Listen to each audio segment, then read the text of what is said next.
Kita lanjutkan wawasan Nusantara sebagai lahan penting oleh negara-negara yang bersangkutan. Kata Indonesia dipakai sebagai sebutan bagi bangsa, sekaligus menggantikan sebutan Netherlands of India. Bangsa Indonesia sangat mencintai nama Indonesia. Negara kepulauan adalah suatu negara yang sebetulnya kita fokus pada pembahasan tentang faktor-faktor yang mempengaruhi wawasan Nusantara.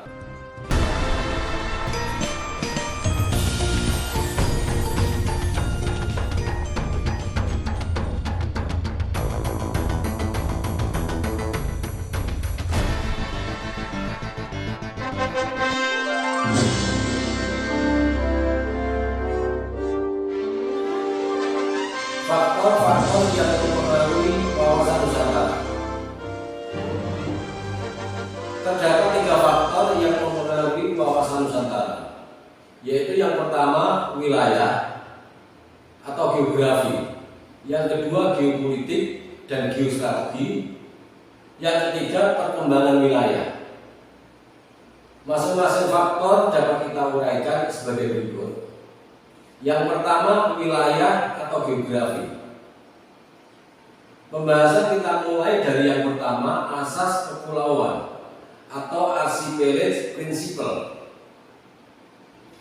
Kata archipelage dan archipelage berasal dari bahasa Italia archipelagos, akar kata dari archi yang berarti terpenting atau terutama, dan pelagos berarti laut atau wilayah lautan. Jadi archipelage dapat diartikan sebagai lautan terpenting. Istilah archipelage antara lain terdapat dalam naskah resmi perjanjian antara Republik Venesia dan Mikhail Palaiologos pada tahun 1268. Perjanjian ini menyebut archipelago, yang maksudnya adalah Aegonos Pelagos atau Laut Aegea, yang dianggap sebagai laut terpenting oleh negara-negara yang bersangkutan. Pengertian ini selanjutnya berkembang bukan hanya Laut Aegea, tetapi pulau-pulau di dalamnya. Istilah archipelage adalah wilayah lautan dengan pulau-pulau di dalamnya. Arti ini kemudian menjadi pulau-pulau saja tanpa menyebut unsur lautnya sebagai akibat penyerapan bahasa Barat, sehingga archipelage selalu diartikan kepulauan atau kumpulan pulau. Lahirnya asas archipelage mengandung pengertian bahwa pulau-pulau tersebut selalu dalam kesatuan yang utuh, sementara tempat unsur perairan atau lautan antara pulau-pulau berfungsi sebagai unsur penghubung dan bukan unsur pemisah. Asas dan wawasan kepulauan ini dijumpai dalam pengertian The Indian Archipelage. Kata archipelage pertama kali dipakai oleh John Crewers dalam bukunya The History of Indian Archipelage pada tahun 1820. Kata Indian Archipelage semula ditafsirkan sebagai wilayah dari Kepulauan Andaman sampai dengan Marsanai. Kemudian yang kedua, kita bahas tentang Kepulauan Indonesia.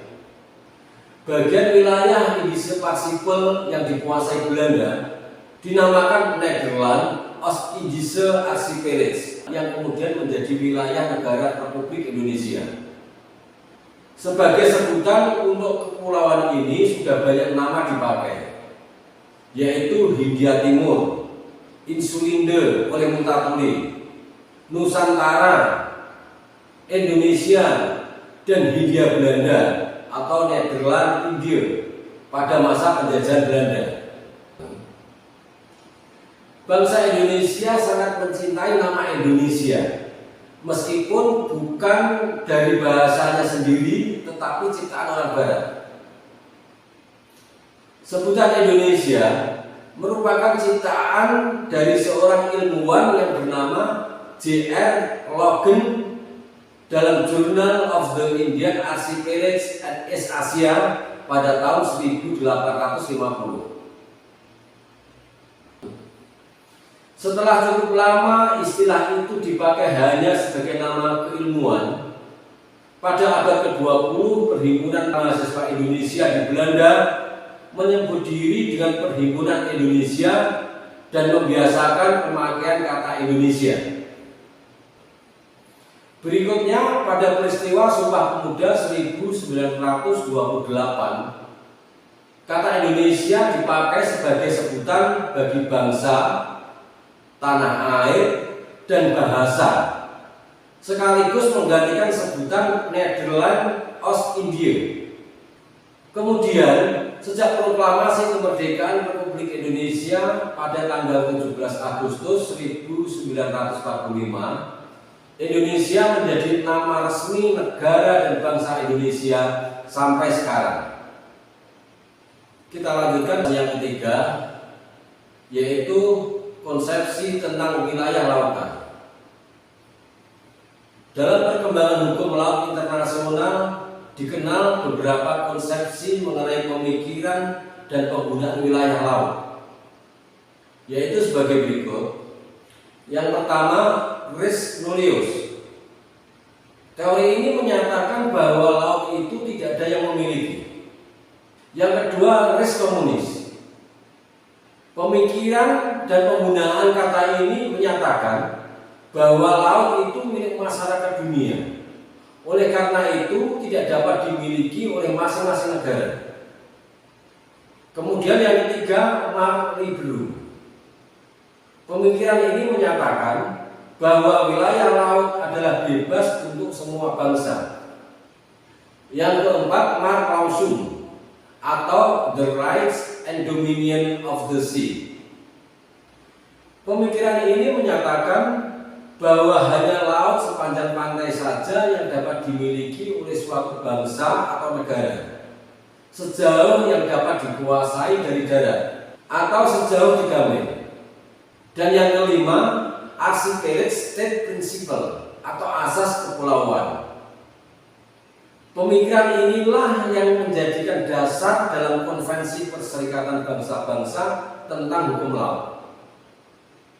Konvensi Perserikatan Bangsa-Bangsa tentang Hukum Laut atau United Nations Convention on the Law of the Sea mengakui adanya keinginan untuk membentuk tertib hukum laut dan samudra yang dapat memudahkan komunikasi internasional dan memajukan penggunaan laut dan samudra secara damai. Sesuai hukum laut internasional, secara garis besar Indonesia sebagai negara kepulauan memiliki laut teritorial, perairan pedalaman, zona ekonomi eksklusif, dan landasan kontinen. Masing-masing dapat kita jelaskan sebagai berikut. Yang pertama, negara kepulauan. Negara kepulauan adalah suatu negara yang seluruhnya terdiri dari satu atau lebih kepulauan dan dapat mencakup pulau-pulau lain. Pengertian kepulauan adalah suatu gugusan pulau, termasuk bagian pulau, perairan di antaranya, dan lain-lain wujud alamiah yang hubungannya satu sama lain erat. Sehingga pulau-pulau, perairan, dan wujud alamiah lainnya merupakan satu kesatuan geografi, ekonomi, politik yang hakiki atau secara historis dianggap demikian. Yang kedua, laut teritorial. Laut teritorial adalah suatu wilayah laut yang lebarnya tidak melebihi 12 mil laut diukur dari garis pangkal. Sedangkan garis pangkal adalah garis air surut terendah sepanjang pantai. Seperti yang terlihat pada peta laut skala besar yang berupa garis yang menghubungkan titik-titik terluar dari dua pulau dengan batas-batas tertentu sesuai konvensi ini. Kedaulatan suatu negara pantai mencakup daratan, perairan, dan laut teritorial tersebut. Kemudian yang ketiga, perairan pedalaman. Perairan pedalaman adalah wilayah sebelah dalam daratan atau sebelah dalam dari garis pangkal. Yang keempat, zona ekonomi eksklusif. Zona ekonomi eksklusif adalah tidak boleh melebihi 200 mil laut dari garis pangkal. Di dalam zona ekonomi eksklusif, negara yang bersangkutan mempunyai hak berdaulat untuk keperluan eksplorasi, eksploitasi, konservasi, dan pengelolaan sumber kekayaan alam hayati dari perairan. Yang kelima, landas kontinen. Landas kontinen suatu negara berpantai meliputi dasar laut dan tanah di bawahnya, di luar laut teritorialnya, sepanjang merupakan kelanjutan alamiah wilayah daratnya. Jaraknya 200 mil laut dari garis pangkal atau tidak dapat lebih dari itu, dengan tidak melebihi 300 mil. Tidak boleh melebihi 100 mil dari garis batas kedalaman dasar laut sedalam 2.500 meter.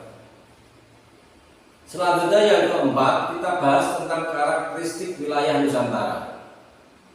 Indonesia merupakan salah satu negara terluas di dunia dengan total luas negaranya 5.193.250 km persegi yang mencakup daratan dan lautan. Hal ini menempatkan Indonesia sebagai negara terluas ke-7 di dunia setelah Rusia, Kanada, Amerika Serikat, Cina, Brasil, dan Australia. Jika dibandingkan dengan luas negara-negara di Asia, Indonesia berada di peringkat kedua. Dan jika dibandingkan dengan negara-negara di Asia Tenggara, Indonesia menempatkan dirinya sebagai negara terluas di Asia Tenggara.